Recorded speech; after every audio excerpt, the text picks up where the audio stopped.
Evangelho, terça-feira da segunda semana do tempo do Advento. O Senhor esteja convosco, Ele está no meio de nós. Proclamação do Evangelho de Jesus Cristo, segundo São Mateus. Glória a vós, Senhor. Naquele tempo disse Jesus a seus discípulos: Que vos parece? Se um homem tem 100 ovelhas e uma delas se perde, não deixa ele as 99 nas montanhas para procurar aquela que se perdeu? Em verdade eu vos digo, se ele a encontrar, ficará mais feliz com ela do que com as 99 que não se perderam. Do mesmo modo, o Pai que está nos céus não deseja que se perca nenhum desses pequeninos. Palavra da salvação. Glória a vós, Senhor. Terça-feira da segunda semana do tempo do Advento. Hoje, memória facultativa de São Nicolau, Bispo. Em nome do Pai, do Filho e do Espírito Santo. Amém.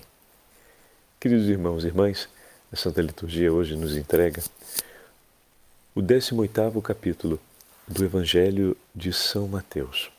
Com esta parábola que nós conhecemos, que vem apresentada também no Evangelho de Lucas, a parábola da ovelha perdida, ou da ovelha desgarrada, que o pastor deixa para ir ao encontro e procurá-la com docilidade em meio aos bosques e montanhas, e, ao encontrá-la, retorna feliz, trazendo consigo a ovelha.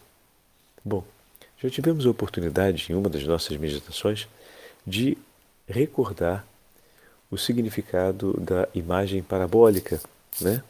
Então, a parábola, ela apresenta um ponto de perplexidade. E o ponto de perplexidade dessa parábola, que vai chamar os interlocutores a fazer mais atenção ao que Jesus está por dizer, é exatamente o fato de que deixar nas montanhas ou no deserto, segundo cada tradução, o lugar aparece um pouco diferenciado, mas enfim, deixar um rebanho de 99 ovelhas, seja na montanha ou seja no deserto, para ir procurar aquela ovelha perdida, é uma coisa que um pastor não faria. Por que ele não faria, Padre Fábio? Porque é colocar em risco e em ameaça aquelas 99 ovelhas que ficaram para trás, para encontrar aquela ovelha que muito provavelmente, pela condição de medo e pela condição de perda de referência, poderia simplesmente nunca mais aparecer. A gente pensa que talvez ela pudesse ter sido predada já por uma fera selvagem, mas na verdade a ovelha assustada, ela se perde sempre mais, ou seja, ela vai se afastando sempre mais até se tornar praticamente inalcançável. Ela não consegue ter aquele discernimento que nós esperamos, né? Às vezes olhamos com categorias humanas o comportamento de um animal, de ficar atenta para tentar ouvir outra vez a voz do pastor. A ovelha dispersa pelo medo que ela sente de estar fora do rebanho, quando ela se dá conta que está longe daquele lugar de segurança, ela entra em desespero. E é muito mais difícil você conseguir salvar ou encontrar o animal nessa condição. Então, seria, digamos assim, uma atitude lícita se o pastor, tendo perdido aquela ovelha, desse por perdida completamente sem que fosse ao encontro dela. É lamentável perder uma ovelha, mas é aceitável perder uma do que arriscar de perder outras. O pastor, ao partir, deixaria as 99 que permaneceriam ali, mas esse não é o problema, porque estando juntas, elas se protegem uma à outra e ao mesmo tempo se confortam, no sentido de que uma se faz referência para a outra e elas permanecem juntas. Mas se vem um predador e realiza um ataque contra elas, muito bem, podem se dispersar e tantas outras terão o fim daquela que se perdeu, o mesmo fim. Então sabemos que não seria uma coisa sensata que um pastor cumprisse essa atitude. Entretanto, Jesus apresenta essa expressão exatamente porque quer nos levar com essa imagem que é, em certo senso, contraditória ao comportamento esperado, quer nos levar à mensagem que ele vai apresentar no final. E a mensagem que ele apresenta é exatamente sobre a vontade do Pai. Assim também, não é da vontade do vosso Pai que está nos céus que um desses pequeninos se perca. O pastor, ao encontrar a ovelha, faz festa e torna com ela sobre os ombros. Essa imagem, meus irmãos e minhas irmãs, ecoa em sintonia com aquilo que o Senhor nos disse. Haverá mais alegria no céu por um pecador que se converta do que por 99 justos que não precisam de conversão. O que significa dizer que cada alma resgatada, cada alma que volta para junto do seu Senhor, cada filho de Deus que outrora estava perdido e agora voltou, é uma alegria sem comparação no reino dos céus. É uma alegria única. Meu irmão, minha irmã, os céus cuidam de nós. Os céus estão à nossa procura, desejam a nossa companhia, esperam pela nossa presença. E nosso Senhor não descansa enquanto todos os seus filhos não estiverem reunidos dentro do seu redil. Como essa palavra é uma palavra de esperança para nós, nesse itinerário do Advento, porque tanto eu quanto você já vivemos na nossa vida a experiência de nos perdermos um dia por causa do pecado, de termos o nosso coração disperso, de nos afastarmos, de termos nos afastado da companhia do Senhor. E como é importante recordarmos com o Evangelho de hoje todas as vezes em que o Senhor veio ao nosso encontro, ergueu a sua voz no meio do deserto e nos chamou incessantemente, a fim de que pudéssemos, conseguindo ouvir a sua voz, retomar o caminho em direção a Ele. E quantas vezes, ainda dispersos, nos damos conta, no meio da angústia, que o nosso Senhor veio por nós. E dessa forma somos encontrados por Ele no momento em que não conseguíamos mais pensar o que fazer, o Senhor nos encontra. Queria, na verdade, era manifestar essas duas imagens do Senhor que vem ao encontro e nós ouvimos a voz do pastor que se aproxima de nós e aí tem um caminho de conversão. Nós nos orientamos outra vez na direção dele. Em outros momentos da nossa vida, ainda estávamos dispersos, ainda não tínhamos enfrentado, digamos assim, a realidade de que estávamos completamente perdidos, ainda acreditávamos que tínhamos as coisas sob controle. E antes que tudo se tornasse pior, nos demos conta da presença do pastor que estava ali do nosso lado. E então acordamos, digamos assim, para a vida e vimos que estávamos perdidos e o Senhor nos trouxe de volta. Então esse é o Senhor que constantemente nos procura. E passou já várias vezes em nossa vida para nos trazer de volta para junto do rebanho. Essa palavra do Evangelho de hoje é uma palavra de esperança para a gente, pessoalmente, que estamos nesse itinerário da preparação do Natal, que estamos caminhando numa vida de santidade, que buscamos permanecer junto ao Senhor, no redil da Santa Madre Igreja, mas ao mesmo tempo é uma palavra de esperança para todos nós, por aqueles que amamos e que vemos dispersos, que vemos fora desse rebanho e que sofremos por percebermos que cada vez mais se afastam e correm risco. Como é bom, como é importante hoje o Senhor nos dizer: eu estou à procura deles. Eu vim para que eles não se percam.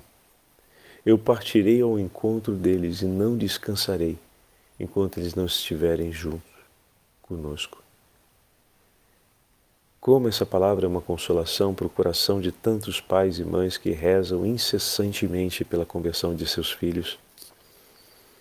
Como essa palavra é de grande consolação para inúmeros filhos que se preocupam pela vida de seus pais,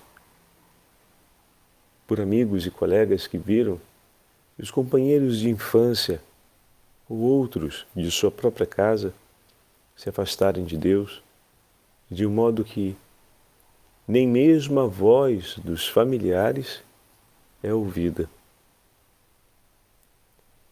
Nós temos uma tradição cultural significativa no que diz respeito a vínculo familiar, né? A voz da família, dos familiares, como uma voz de orientação, de educação, tem uma importância na nossa sociedade. E é muito comum que às vezes a gente diga a um tio, ou que a gente diga ao nosso irmão, ou a um outro parente que é muito próximo em empatia, né? Aquele outro que, para a gente, está vivendo um momento difícil, vai lá, tia, fala com ele, vai lá, tio, conversa com ele. Ou então, vai lá, primo, bate um papo com ele, porque eu sei que ele vai lhe ouvir. Temos uma tradição que respeita muito os vínculos familiares e que atribui um valor significativo a eles. E a gente sabe se valer disso em muitos momentos para pedir ajuda. E como é angustiante quando não apenas a nossa voz não é mais ouvida, mas a voz daqueles que sempre foram para a gente uma referência na casa, na família, também não vem ouvida. Aquela sensação de medo, aquele frio na barriga de que fulano vai se perder, fulano vai entrar por uma estrada que não vai dar certo, fulano vai se arrebentar na vida. Oh, meu Jesus! É a primeira coisa que vem no coração. Oh, meu Jesus, misericórdia! Oh, meu Jesus, ajuda! E no Evangelho de hoje está declarado o desejo de nosso Senhor. Ele não só se preocupa também como nós nos preocupamos, como ele se entrega por inteiro para buscar essa ovelha que se perdeu. Olha como é importante para a gente, nós que permanecemos no redil, né? Como é importante para a gente cuidar dessa comunhão do redil. O pastor vai ao encontro. Nós gostaríamos de cumprir a missão do pastor, ir no lugar dele.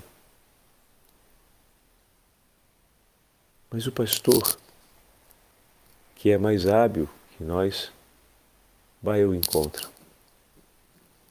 Então é importante que nós possamos levar o nosso coração à presença desse pastor e suplicar a ele que ele possa cumprir a sua missão, suplicar a ele, confiar a ele o nosso coração para o êxito da sua missão e ao mesmo tempo cuidarmos da comunhão do redil. Como assim, Padre Fábio? As ovelhas que ficam, elas precisam estar juntas. Então poderíamos dizer que existe aqui uma dupla missão. A missão de ir ao encontro daquele que se perdeu para encontrá-lo, essa é a missão mais difícil, mais ousada, mas uma outra missão também, secundária e de grande importância, é que as ovelhas no redil se mantenham unidas, ou seja, é o zelo pela comunhão da nossa casa, da nossa família, da nossa comunidade. O pastor nos deixa em um lugar seguro para ir ao encontro da ovelha perdida. É importante que nós não nos dispersemos. Então, trata-se de um duplo zelo. Aquele do pastor que sai para buscar a ovelha, e nesse zelo nós participamos, muitas vezes indo ao encontro do pastor, suplicando a ele, e quem sabe em alguns momentos o próprio pastor nos chama para acompanhá-lo nessa empreitada de caminhar junto ao encontro da ovelha perdida. Mas à medida em que o pastor está buscando a ovelha perdida, as ovelhas estão cuidando de permanecerem unidas no rebanho. Então existe aqui um sacrifício importante a ser cumprido, uma meta ou uma conduta importante que faz parte do compromisso de cada ovelha que vê o pastor indo ao encontro daquela que foi perdida. O compromisso de manter a unidade do rebanho, de ficarem bem unidas. Eu supliquei ao meu Senhor de ir ao encontro desse meu filho que está perdido, dessa minha mãe que está perdida, desse familiar que está perdido, dessa sociedade, dos filhos dessa sociedade que estão perdidos. Enquanto eu sei que o meu pastor está indo ao encontro deles e estabelecendo os meios segundo o seu coração para que nenhum deles se percam, é importante que, como ovelha no rebanho, eu zele pela comunhão desse rebanho, pela unidade do rebanho.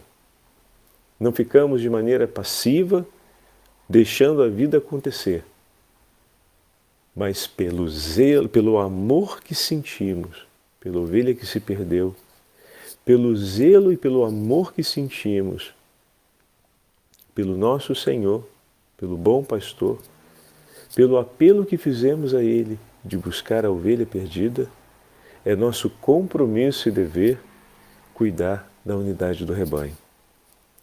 Então aproveitemos hoje para introduzirmos essa outra percepção que está na parábola também. A força e a graça do Senhor, peçamos a força e a graça nesse tempo do Advento, de poder zelarmos pela comunhão do pequenino rebanho em que participamos, da nossa casa, da nossa família.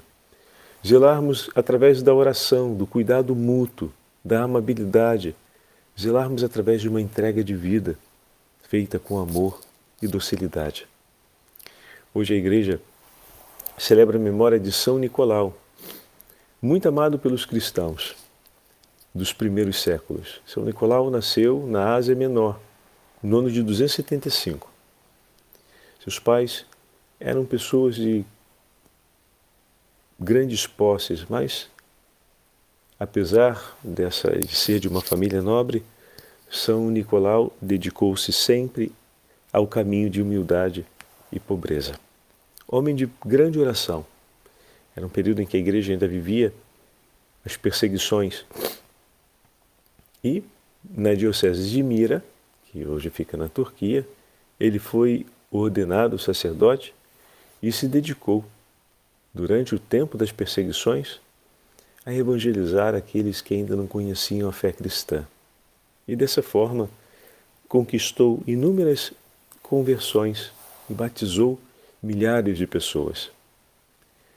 São Nicolau é aquele santo que está na base da história do Papai Noel. Então, ele é conhecido principalmente pelo seu amor para com os mais pobres, já que ao receber por herança uma grande quantidade de dinheiro de sua família, como o padre falou, vinha de uma família nobre, livremente partilhou tudo o que recebeu em favor da necessidade dos mais pobres. Nada reservou para si. Conta uma história que, sabendo de 3 moças que se preparavam para... Ou seja, as mulheres, quando chegavam numa determinada idade, naquele período, elas deveriam se casar. E na época tinham chamado pagamento do dote, ainda em muitas... no nosso tempo, isso ainda acontece na África, na Ásia, em diversos países, né? O pagamento do dote. E por não terem dinheiro para poder pagar o dote, terminariam por não se casar. Isso poderia levar os jovens a 2 problemas, né? Ou o problema de ficarem sem o marido e terminarem a vida sozinha, ou o problema de terminarem sendo entregues à prostituição pela própria família. Isso é muito dramático. E sabendo dessa situação e sabendo que o pai das moças já havia dito que esse seria o fim delas, Ele então prepara uma sacola, prepara 3 sacolas com o volume de dinheiro suficiente para o dote e conta a história que um dia passando lançou essas 3 bolsas através da janela da casa, de maneira que no dia seguinte as jovens encontraram ali as 3 bolsas com o valor necessário para que elas pudessem pagar o dote e dessa forma não terminassem na prostituição. E aí entra, no norte da Europa, a grande e a famosa tradição do velhinho de barbas que passa fazendo bem. Então, antes de mais nada, lembre-se, o Papai Noel que a gente vê no comercial e nas promoções de Natal, como tal, não existe. Mas o personagem que o inspirou, esse existe. E é um santo católico. É um santo bispo. Um homem da pobreza, da oração, da humildade. Um homem que fez da sua vida uma entrega total para cuidar das ovelhas que estavam perdidas. Alguém que Cristo ungiu para ser pastor do rebanho. E ia ao encontro até daquelas ovelhas que já eram declaradas perdidas. Como, por exemplo, essas 3 moças. Aquelas dali já era, a sorte delas está lançada. Esse vai ser o fim delas. E eis que o bom pastor, e eis que o bispo São Nicolau, de uma forma ordinária, cuidou daquelas ovelhas. Por que de uma forma ordinária, padre? Porque ele realizou um ato de caridade. Ele juntou aquilo que precisava oferecer e ofereceu. O que significa dizer que o Senhor veio em socorro do seu pastor para que ele socorresse aquelas ovelhas e ajudou a conquistar os meios ordinários para isso. Deu a ele a graça de benfeitores ou de outras pessoas que de certa forma colaboraram e ele pôde cumprir o bem em favor daquelas 3 moças. Conta a história que São Nicolau, sempre ardente no zelo, na caridade, no espírito de oração, olha as características do verdadeiro Papai Noel, né? Homem de espírito de oração, de zelo ardente, de profunda caridade, foi levado ao martírio. Porém, em meio às torturas que aconteciam durante o tempo de prisão, chegou o ano 313, mais ou menos próximo desse período, em que o Edito de Milão consentiu a paz aos cristãos e dessa forma não completou-se a sua execução no martírio. E tendo sido liberto, Santo Nicolau viveu ainda até o ano 342. Participou, por exemplo, do Concílio de Nicéia. E quando chegou o momento, entregou seu espírito nas mãos do Senhor. E aquele que fora pastor de muitos, como ovelha, seguiu Cristo até o fim no seu rebanho. Aquele que foi ungido para cuidar do rebanho, entregou a sua vida por amor ao rebanho e foi muitas vezes socorrido pelo pastor supremo e por ele conduzidos às pastagens da vida eterna. Peçamos a intercessão de São Nicolau para que também nós saibamos pastorear sobre o nosso pequeno rebanho da casa ou da comunidade religiosa e que nós possamos recordar que o bom pastor já nos encontrou e nos salvou muitas vezes da perdição, ou seja, estávamos perdidos e confiemos a Ele todos aqueles irmãos e irmãs que nós amamos e que correm o risco de se perderem, para que o bom pastor, que não quer perder a ninguém, possa encontrá-los e conduzi-los em paz para o seu redil. O Senhor esteja convosco, Ele está no meio de nós. Pela intercessão de São Nicolau e da Beatíssima Virgem Maria, abençoe-vos o Deus Todo-Poderoso, Pai, Filho e Espírito Santo. Amém.